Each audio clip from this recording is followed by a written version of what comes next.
ব্যবসায়ী সিন্ডিকেট ভেঙে প্রান্তিক কৃষককে লাভবান করার উদ্যোগ নেওয়া হচ্ছে, বললেন ঝিনাইদহে আইনমন্ত্রী। ঝিনাইদহ প্রতিনিধি পারভেজের ভিডিও চিত্রে দেখুন বিস্তারিত। সারা দেশের সব ধরনের ব্যবসায়িক সিন্ডিকেট ভেঙে দিয়ে প্রান্তিক কৃষকেরা যাতে তাদের উৎপাদিত পণ্যের ন্যায্য মূল্য পান ও লাভবান হন সেই উদ্যোগ নেওয়া হচ্ছে বলে জানিয়েছেন আইনমন্ত্রী অ্যাডভোকেট আসাদুজ্জামান। আজ শনিবার সকাল 7:30টার দিকে ঝিনাইদহের শৈলকুপায় স্থানীয় পাট ও পেঁয়াজের হাট পরিদর্শনকালে তিনি এসব কথা বলেন।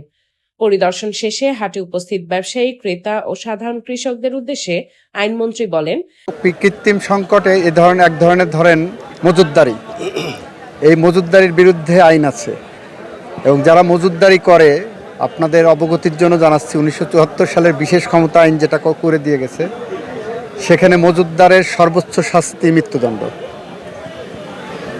শুধু যারা মজুতদারি করবেন তারা ভেবে চিন্তা করবেন। আমরা সমস্ত সিন্ডিকেট ভেঙে, সমস্ত সেক্টরের সব সিন্ডিকেট ভেঙে আমরা প্রান্তিক কৃষক যাতে লাভবান হয় সেদিকে এগিয়ে যাব।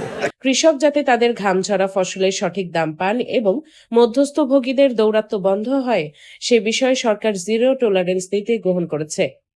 শীঘ্রই বাজার ব্যবস্থার উপর থেকে সিন্ডিকেটের প্রভাব দূর করা হবে।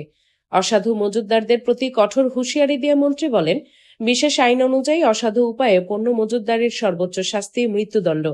তাই কি করছেন তা ভেবেচিন্তে মজুত করুন। বাজারে কৃত্রিম সংকট তৈরি করে জনগণকে ভোগান্তিতে ফেললে আইন অনুযায়ী কাউকে রেহাই দেওয়া হবে না।